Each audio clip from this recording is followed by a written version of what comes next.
আম্মা চলে আবার কি করতেন? কি করতে আবার কাম করতে রান্না লাগবে। খাওয়া বাড়ি যাবেন না? না কারো বাইর যাবো না, কি জানে? কারো বাইর যাবো না। বেবাতি মগের মুল্লুক পাইয়া গেছে একবারে। কাম নাই কাজ নাই, শুয়ে থেকে বসে থেকে সারাদিন খেলে আমাকে টেকা দেও টেকা দেও, চুরি করে এলে এসে টেকা দিব। 8-9 বছর থেকে বোনের বাড়ি যাওয়া হয়নি, যাইতে চাচ্ছি তো ওরে বাপরে কিস্তির টাকা আমাকে মাসের থেকে ধার করে নিয়ে এসে দেওয়া লাগবে।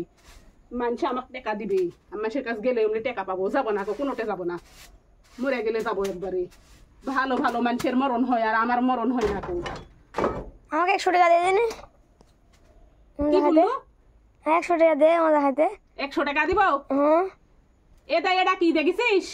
হুম দেখেছি। বেবাক মগের মুল্লুক পাইয়া গেছিস নাকি? যার মনে টাকা দাও, চুরি করে লেসে দেবো আমি টাকা? বাড়ির বাজার নাই, কিচ্ছু নাই, নিয়ে এক জায়গায় যাইতে চাচ্ছি তে বাপরে যার মনে তাই পেশা খুলিছে। টাকা দেও, টাকা চুরি করে লেসে দিব আমি। মরে গেলে কাশিন শান্তি হবে, তার আগে শান্তি হবে নাকি?